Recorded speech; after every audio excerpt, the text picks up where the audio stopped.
And while the overall message is about sports, it's way more than that. It is about family. It is about friends. It's about winning, and it's about overcoming. As most of you know, these are my best friends. They're business partners, and they've become great friends with many of you on this call here today. And each of them I know would have weeks, if not months, even years of stories to tell. But what I've asked them here today is to tell the story of 2012. And it was a very special season. There's a lot of lessons that we can draw from this particular season. And it was the year that the Argos won the 100th Grey Cup at home here in Toronto in a really special game. I'm not sure how many of you remember this game, but there were 55,000 fans, screaming fans. Burton Cummings actually sang the national anthem. We had Justin Bieber doing the halftime show. And the players on this call made significant contributions to this game. So it's with this fanfare in mind that I thought we would share a story or two from this particular season. And so to get the proverbial ball rolling, I'd like to introduce our champions who have some of the most storied careers in the history of the CFL. So we have Andre Slick Durie. We have Chad Flying Hawaiian Owens. We have Matty Black, who even went down in more folklore with the game-winning interception in 2017 that I know we all shed a tear over, and what an amazing year, which is a whole story in its own right. And we have the real deal Ricky Foley, who's one of my greatest friends on the planet. So, gents, thanks for joining us today and your willingness to share this message on this special season. So I'd like to introduce, to get the ball rolling, Matty Black. And really just to open up the table to sort of talk about any general theme, that we can use as a team, especially during this time of, heartache and hardship that we can take with us after today. Yeah, well, first of all, thanks for having us, Nate, and thanks for having me. So as Nate mentioned, very fortunate to play with these guys on 2012. Where to start? That was such an amazing historic year. I just give you guys a little bit of a rundown of the season for me and kind of the theme that I felt throughout the year. But kind of backtracking to 2011, we didn't have a very good team, but we had a very close team. And I think that was the foundation of our championship in 2012. I always remember the last game of the year in 2011. We went to Winnipeg. We got mopped. And then, guys were just, the season was done. We didn't have a very successful year. It was Halloween night. We basically took over the entire floor at the Fairmont Royal York in Winnipeg. And we had like a massive Halloween party. And I just remember walking down the hall and just, seeing guys mangled everywhere and thinking like, this team sucks, but we're like really close and we really love each other. And we were that bad place, man. But and I just remember how close everyone was. And that core of that team, that like nucleus of that team came from 2011 to 2012. And I think that was our foundation. I think that was our base. It wasn't strictly about football, is that we loved each other. We were friends. We cared about each other, and it was more than just putting on the pads and, knocking heads against somebody. It was about the brotherhood, the camaraderie. And for me, that was the essence of 2012. That year, there was a lot of ups and downs. We finished 9-9 in the regular season, right? And there was a lot of pressure in the organization. Everyone knew the Grey Cup was in Toronto. And, we found a way to make it into the playoffs. And once the playoffs started, there was just a different atmosphere. And I draw back to that experience in Winnipeg. It wasn't about the games. It was about the guys next to us. It was just about the camaraderie, the brotherhood. I remember in 2012, we stayed downtown because Coach Milanovic said that we played better when we were on the road. And, Edmonton was the crossover team and they came into town and everyone said, oh, the West is going to crush us and all these things. And man, we ran them out of the Rogers Center that night. I remember Chad had a big punt return for a touchdown and, the defense was on fire. And it was just, it just set the tone. It really solidified everything for me that this team was different. This team wasn't the same as the teams that I had been on in the past, and the connection and the bond was really great. And then, we went into Montreal and we played Montreal there, and it was an epic battle, right? Like, went down to the last play of the game pretty much with, Pacino Horn making a great, play, and a receiver, an all-star receiver, Brian Bratton, probably dropping a ball in the end zone that probably would have won the game for them, and then from that point on, it just felt like a fairy tale for me. It didn't really feel real. And I'll never forget this. I remember the week of Grey Cup week. And I was sick as a dog. I was in my hotel room, I had the flu and I was just sweating like bullets every night. I was up all night, and, guys are coming and checking on me, making sure I was good. And, every single night that we were in that hotel, our meeting rooms are packed. Like, we had special teams meetings, we had offensive meetings, we had defensive meetings. I was hearing stories of Calgary, of the players being out and partying and having fun and all this stuff. And it was so foreign to me because everyone on our team was in the same building, in the same room all the time, just hanging out. And back to that thing, like, the camaraderie of that team was just different. And it gave me this feeling that, the Grey Cup in my mind, when I walked into the stadium on game day, was pretty much won for me. It was weird. It was a very eerie feeling. And as I, now that I'm retired, I look back at my career, it's a really special feeling when you have a group of people that come together for one common goal. And that's the kind of consensus that I've drawn from 2012, is that, we had this camaraderie, we had this idea in our head that we were going to do something, and everyone had the same picture of the outcome.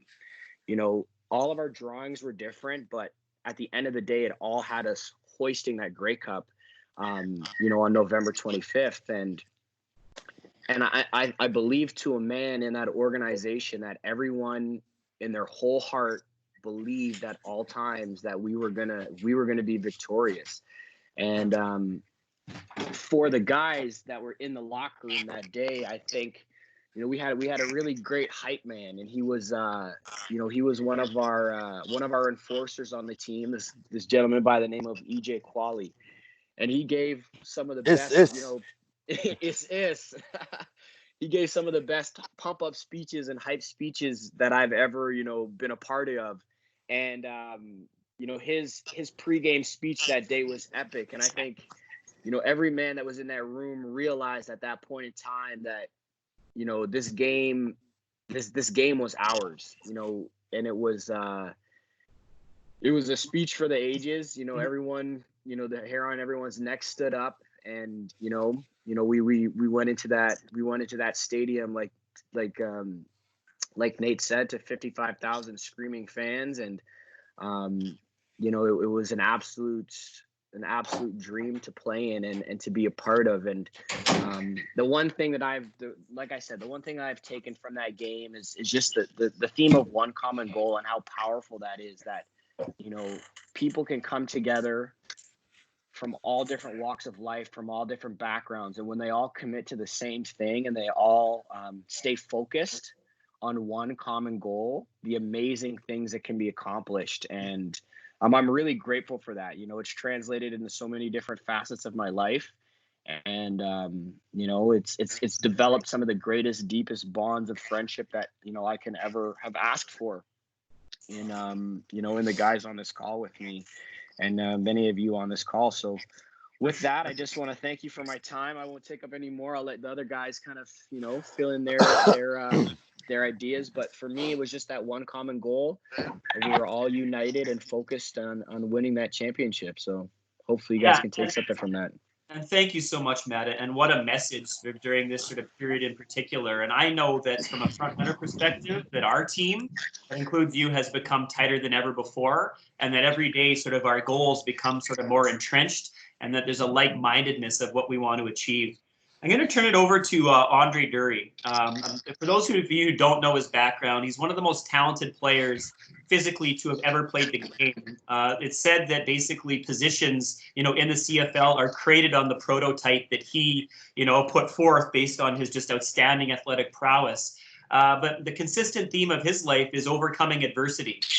Face significant injury. So, Dre, maybe if you could speak to sort of, the lead up to 2012, but sort of the story really started far before that in terms of sort of overcoming insurmountable sort of injury, to get you to that point and being able to share that story with the gentleman that we have on the call here today. Yeah, so Matt touched on a lot of good points, but just to fill in a little bit more, I think having a great leader is also an important thing to have on a team. And I want to go back to 2010. It was when we first got Jim Barker. He came onto the team, and I've been there since 2007. We had some pretty horrific teams and some bad seasons, and an organization that was falling apart. And he really came in and reinstated the love for football. He reinstated that family. He brought a lot of like the love back into the game, and he gave guys the opportunity to take the team and make it their own. And that's what I think was really important and something that we really needed. And he got Ricky Ray. So that's another huge thing that gave us an opportunity to win. But he put a lot of pieces that we were missing back into the organization, and I really think that was an important piece of starting this thing back on a championship mode. And then just in light of just the road getting back, it's always been a tough road. I had some serious injuries throughout my career, and one being my leg back in college. I was paralyzed. I had a couple surgeries on it. So for me, it's not like a normal guy a normal athlete that just gets to kind of train and do the normal things and then get back to doing this thing. I always have to kind of stay up on the legs, make sure my nerves are functioning properly enough so I can step properly, cut properly, things like that. And it's a hindrance because I was always getting that tag, this guy gets injured too much, he's this, he's that. So you always got to kind of block those things on top of all the stuff that you're dealing with. So it's a lot of a mental game, and it's a lot of a physical game that you're kind of playing with, at the same time. And you really got to focus and keep your mind on that one goal. And I felt like the way he structured that team to be more family orientated and guys always picking you up and not dropping you down was a huge thing that, for me anyways, that helped me focus on, other shit than, sorry for swearing, I don't know who else is in here, but other shit than, than what was being said. I could focus on winning. I could focus on helping this guy if he needs help, and that was the beauty of what he came in. He just really gave everybody, that care for each other. And that really helped me in a sense to help overcome a lot of stuff. And in 2012, man, I think I got hurt too. I got hurt again. We were on a good winning streak. I think I tore my quad, probably some dumb shit I was doing, but I tore my quad again, and I was out for a while. And it was like, shit, another injury, that I have to battle through. I had to come back, and guys picked me up. They stayed on me. There was Mike Bradwell. He was a guy that people probably don't know too much about, but he knew every position on that offense. And Mike Bradwell came in, learned my position, and he balled out.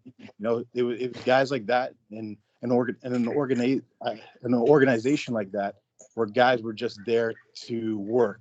Guys were there to help. Guys were there to pick you up, pick up that slack. And it was a beautiful thing, man.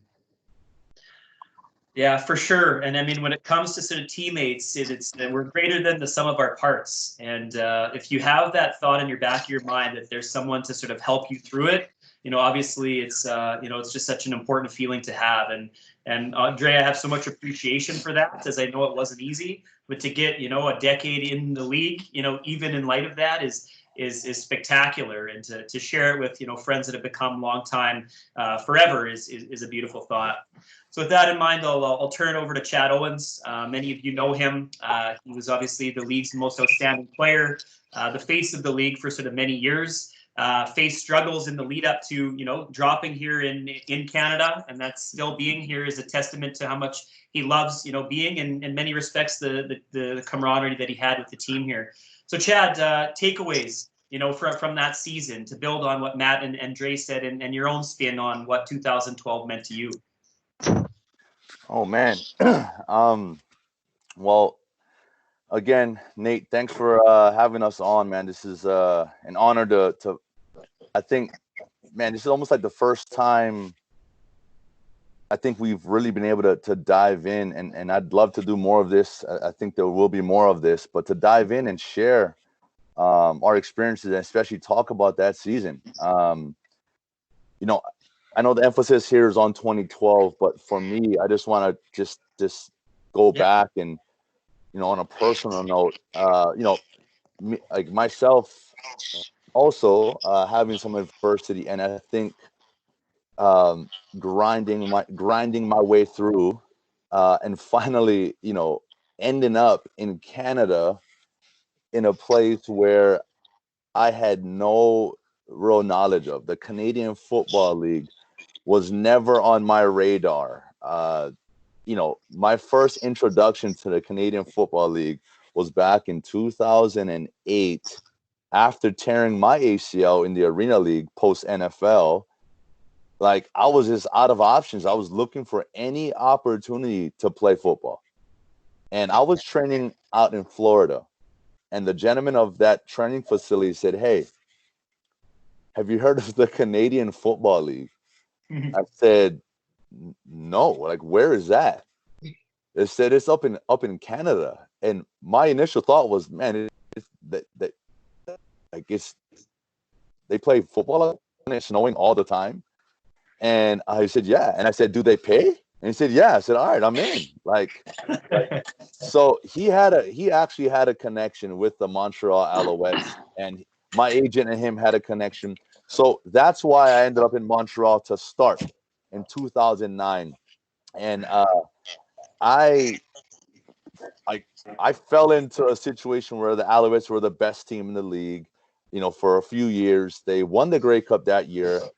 I was on the practice roster, and my first taste of Canada and Canadian Football League was living in a hotel, having to, and again, I'm from Hawaii, right? So this is all like a movie to me.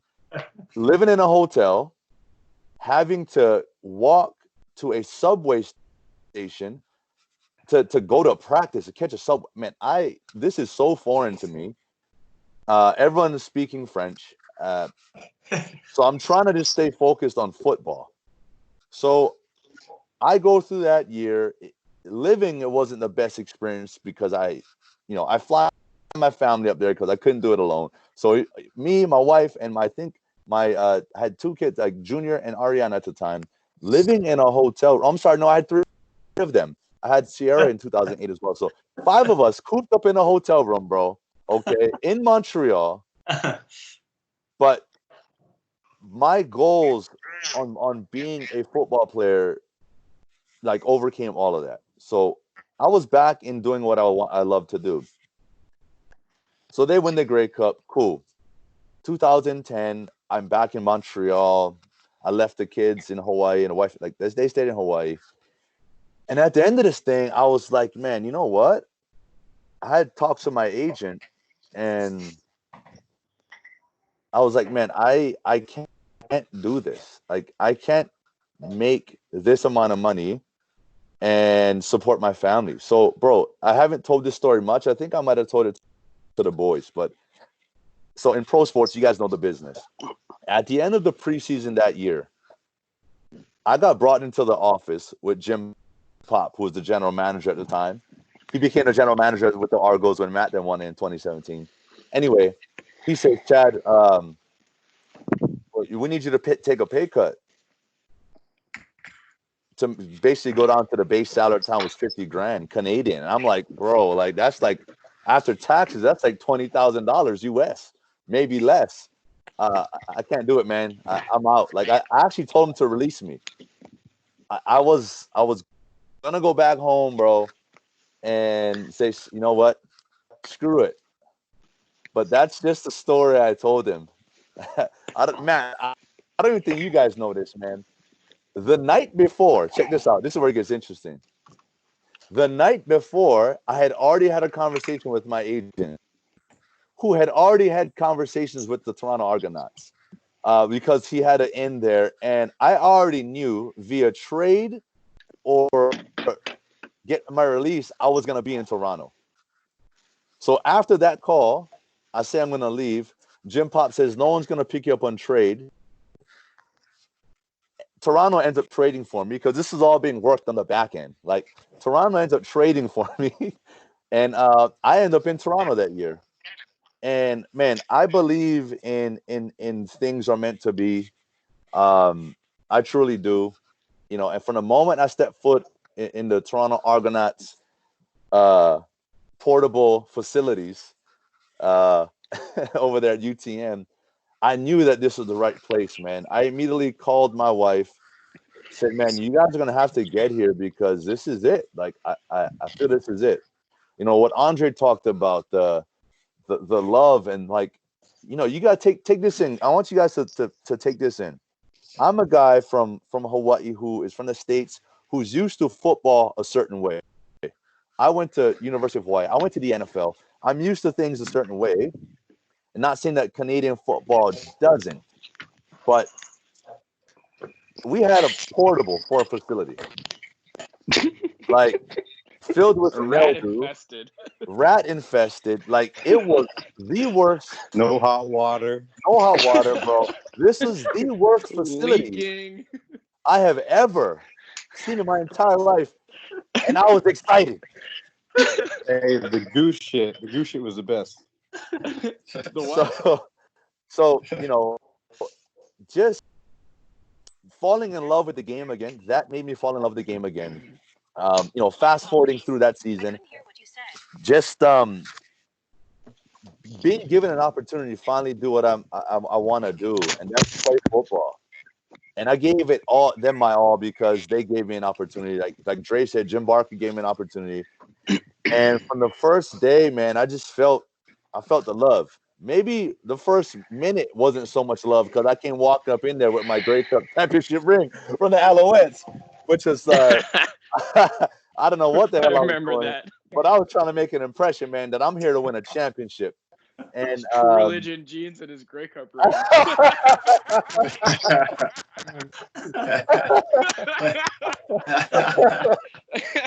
Anyway, look, man, we ended up winning all right that year. Okay. And personally, I had a decent season. But look, man, if it wasn't for guys like Andre Durie, Matt Black, we bring in Ricky Foley. I think it was that year, right? Dre? 10? Yeah. Foley. Yeah, it was like came in 10. Yeah, it was like maybe like a couple weeks into the season or training camp. Ricky Foley pulls up in his old school car, like just pulls up, you know, wife beater on, just shaved head, like Ray-Bans on. I was like, man, who's this thug? You know, he was like, dude, baller, you know. So all the pieces, bro. You know, every guy that came that was there from their respected like walks and stories of adversity and just wanting to sort of be a part of a team that started in 2010. I felt the love, and you know what? We went on to do great things that year, and it was building. And you know, honestly, 2012, the difference was we had a solid core group of guys that have been there, that have been through the losing seasons prior to me getting there, us going through what we went through in 10 and 11. And in 2012, look, when Jim Barker said that he's bringing in Scott Milanovich and Ricky Ray, I was like, oh, shoot. Like, and that's why I had to date this thing back, man, to 2009 with the Alouettes. Scott Milanovich was part of that organization. And I knew what culture he was bringing. So to just dial this back in, man, I knew the culture that was going to be brought that year. It was a championship attitude, a championship mindset, which I got to see firsthand, and I knew how they did things there. And I'm gonna be honest, we weren't doing it like that in Toronto in 10-11. It just, we had good players, Barker. We were missing some leadership pieces. We were missing some culture, a bigger culture piece, a championship culture. And right away, I knew that. And from the very first practice, I tell this story. From the very first practice of training camp, I mean, bro, guys were flying around because that was a culture and the standard had been set the night before, the meeting before. Scott said that, guys, you guys better be running to the ball. You better be raging. You better be flying, or else you hear it. And sure enough, every coach was on every player of every position to finish. And for the first time since I got there, and the guys can attest to this, man, that was a championship practice. And I remember at the end of practice, I stood up and I said, man, now and I'm going to swear, I said, now that's a fucking championship practice. And bro, the tone was set at that point on. And in my mind, that's when we won the Grey Cup. I knew, regardless of how the season was going, 9-9, for me, the turning point was the Saskatchewan game. Was that the last regular season game, Maddie? The Mo catch? The Saskatchewan game in Saskatchewan. I think that might have been. Yeah, that was when Mo cut that ball at the end. Yeah. To me, that game was a turning point in which I knew we were gonna win the freaking Grey Cup, man. Like, I knew we were gonna win it in the training camp practices, but that was a turning point for a season where we truly believed that we can do this. And man, just rolling into the playoffs, Edmonton coming in, like Maddie said, we slapped them. And the big thing was going to Montreal. I think that was the Grey Cup for me. I think I've always had a personal thing playing against the Alouettes from the moment I got to Toronto. And I always seemed to have balled out against them and just wanted to beat them so bad. That game, I actually rewatched our playoffs, man, before this call. I just rewatched the whole thing via YouTube, and I was like, man, wow, like we really went out there, and that, to me, that was a Grey Cup game. Once we won that game, we were down, I think 17-7 or something like that. And we just came back and won. It took all phases, defense, special teams, offense, every guy on that team did their part. And like Maddie said, I think the Grey Cup was already won. I think Calgary knew it. So don't even need to speak much on the game. But watching, I'm going to finish with this, and this is where it sort of comes in. Watching the Grey Cup game, and even like plays before that, I watched Matt Black make plays, and I got excited. I watched Ricky Foley make plays, and I was just fucking excited. I watched Andre Durie score a touchdown in the Grey Cup. These are three guys born and raised in Toronto. And for them to have that opportunity, for me to help them live out their childhood dream, and mine as well, but to see them, they're from this city, winning a championship, being a vital part of the game, to me, that was a win for me. And they throughout my career, I was the honorary Canadian. I was the U.S. guy that came in that fell in love, that always hung out with all the Canadian guys. And here I am post career with all you guys. Like, this is my family, man. You guys are my brothers. And that's. And when Durie talked about the family, man, that's what it's all about for me. And that's the thing that I'm going to remember the most of my career and of that season, was being just proud that I could help my brothers, bring the cup back to their home city. Yeah. Oh, such great messages. And obviously, we're always trying to tie this back to the current reality that we have. And obviously, to experience winning, you have to experience losing. And it makes winning feel all the better.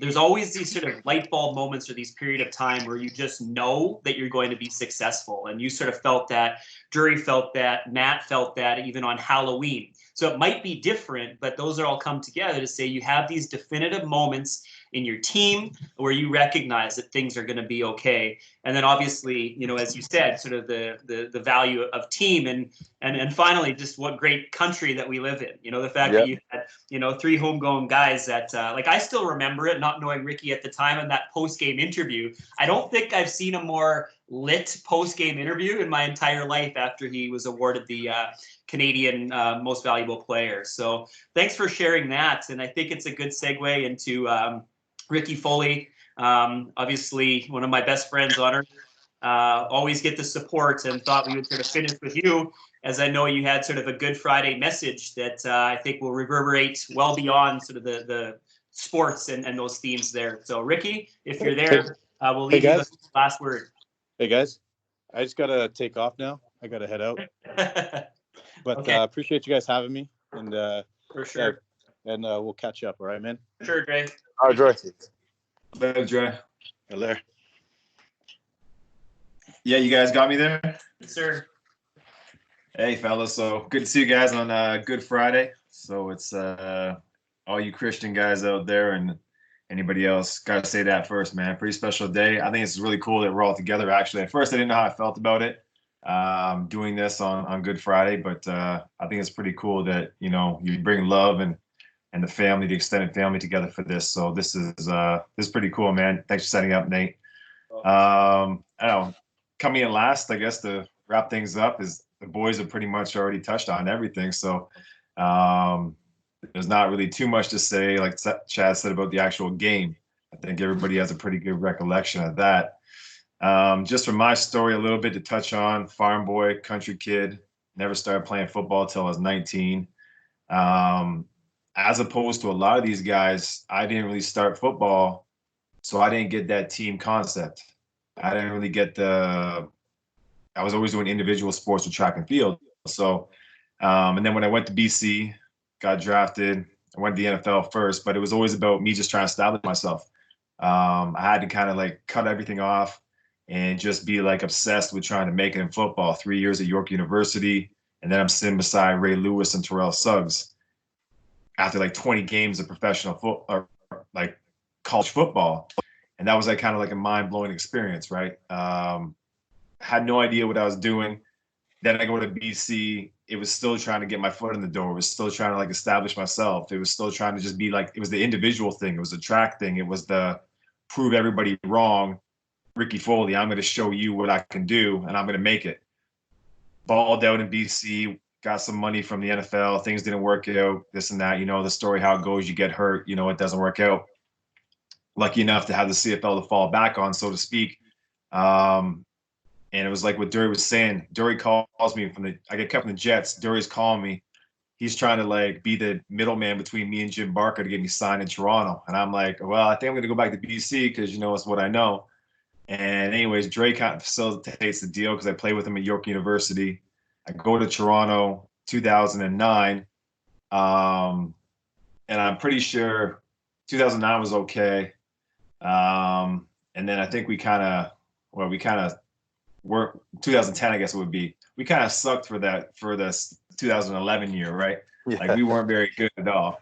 I think we were like 5 and something, 5 and 13, I guess. Like we were terrible. But the team was tight.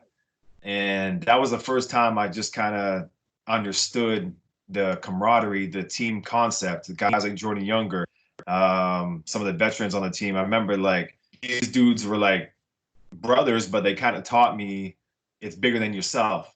And it took me a really hard time to get to let go of that, to trust guys that they had my best interest in mind, that I could trust these guys, coaches, players, staff, that they were looking out for me and the collective, and that would work. Because I kind of, you know, story is what it is, but I kind of did everything on my own, got kicked out at a young age. It was just like, it was about me, and I didn't count on nobody, and I didn't depend on nobody. I didn't trust nobody. Coming to a team like Toronto, where Barker brought in a bunch of Toronto kids, that was huge for me to trust guys. Like, and it speaks to it right now. My best friends in the world, my groomsmen at my wedding are all on this call. You know what I mean? So that's the coolest part. Everybody on right now was at my wedding, was like, and I trusted those guys. It helped me. It taught me how to become a leader. That proved influential in the rest of my career, where as my individual talent kind of regressed with age and injuries and stuff. I was looked upon more as a leader and as vital in the locker room as I was on the field. And that was all because of that Argos team and what I learned from all the guys, all from my boys who had played football before, understood the team concept, and the veteran guys who kind of, the proof was in the pudding. You win the biggest game in the history of the CFL. I mean, it works, right? The team concept works, but it's got to start at the top. Barker did a great job of it. Coaches did a great job of it. It really was for the collective. That was the biggest thing I could say as far as I got out of that year, is the friendship, the lifelong brotherhood, and the leadership abilities that I've even been able to put into my own business now. Having to manage different personalities. My last few years in the league, where it was, not everybody has the same mindset as you. Not everybody has the same mantra as you. So you have to, as a business owner, or as I am now, or as a leader in my last few years in the career, you just need to learn how to manage people's personalities, your own expectations for them. And that all started with the Argos in 2010, and then especially in 2012 when we won. Little story about it. Chad, you touched on it. That Saskatchewan game. And I don't even remember the game. Like, the older I get, the less I remember the games, the more I remember the off the field stuff. And we always, get together and break bread and tell our stories. The coolest thing about that Saskatchewan game was we had about 10, 12 dudes at least who, I think we were a game below 500. And I know we needed to win to get in the playoffs. This was 4 or 5 games left in the regular season. It's kind of like, if we don't win this game in Saskatchewan, we're done. We're not making the playoffs, let alone win a Grey Cup. And the owner was Braley. Braley owned the Lions. That was his baby. And he spent all his money and resources on them. We were like the ugly stepchild, right? So we didn't get nothing. We had to play in a portable, the Rats. That's all true. I can vouch to that. And so, yeah, so we go in this plane, and we have no business having the confidence or the swag that we're going to all dress up in Halloween costumes and fly home dressed up as semi-pro guys and, Ron Burgundy, Will Ferrell, right? We had these costumes on, and we all bought matching costumes. And this is how tight our team was, even though we're still trying to get a hold of the new defense, new offense, new coaching staff. So we all had these out, we got to win, because you can't go on a plane after you lose and you're out of the playoffs dressed up as a bunch of idiots. So we dressed up in these Halloween costumes. We win the game. We got this private charter flight home, which is the first time Braley's ever done anything like this for our team, right, for the Argonauts. It's got this massive spread. We've got chicken, we've got salmon, we've got beef, we got some drinks on the plane. And to me, and it was Halloween, obviously, and then a bunch of guys went out for Halloween afterwards. To me, that was the moment where I'm like, this team is going to win. Our record might have been 7-7 at the time or whatever it was. But I knew right then and there, okay, we got a chance. And that was some of the coolest things ever with that team, is the stories off the field. I think, like Chad Madre said, once we got on the field for the game, it was already done. Story had already been written pretty much. It was just who was going to make the plays and who was going to be, how that was going to work out. But Calgary didn't stand a chance. That was the tightest group of guys. It's just such a crazy collective, man. We had shirts off. Last story. We had shirts off from 1 a.m. So, we're in this is all you had to, what I was touched on Jordan Younger before. So Jordan Younger and Dre would attest to this. So would Maddie. CO, I don't think you wouldn't have been there yet, but they had a thing called FIFO. And they had started that back with Pinball Clemens. And basically what FIFO was fit in or fuck off. And that's what it was it. So every we had a thing, we had to kind of implement that somehow. The veteran guys said, okay, well, we went out and we partied a lot. That team partied a lot. It's crazy how much we party. So every night when we were at the club, it was 1 a.m. and we'd be 20, 30 dudes deep. I think once 1 o'clock, or was midnight or 1 o'clock, when that hit that time, you had to take your shirt off. And this is this is before, this is before social media and, all these movements and stuff. And we'd definitely be jailed and suspended and fined and all this stuff now. back then it's just what we were goons, A right? rite of We were passage. young kids and goons. Yeah. So it was like if you didn't, I remember who the heck was it? I can't remember. It was at this club tryst, but I knew one dude didn't want to take his. I think it was Ahmad Carroll. He didn't want to take his, Affliction T-shirt or some $100 T-shirt off or something like that or something right back then. And guys were just like, yeah, okay, sure. Rip that thing down the middle. Threw his shirt in the crowd, was just like, hey man, FIFO. And that's just what it was, man. Like it was stories like that, man. You had to buy in. And I think that's, like I said before, that's just some of the things I learned, man. You got to buy in to the collective. Yep. That team, those boys taught me that. And I'm just forever grateful, for that experience and meeting the guys I did and lifelong family here, man. Yeah, well, life is a story. That's what we are. And, buy-in can come in all different shapes and sizes, as you attest to. And so I know this was a different call than our team is sort of, used to. But I think it was, very compelling, very powerful. And the power of professional sports is just, to me, very compelling.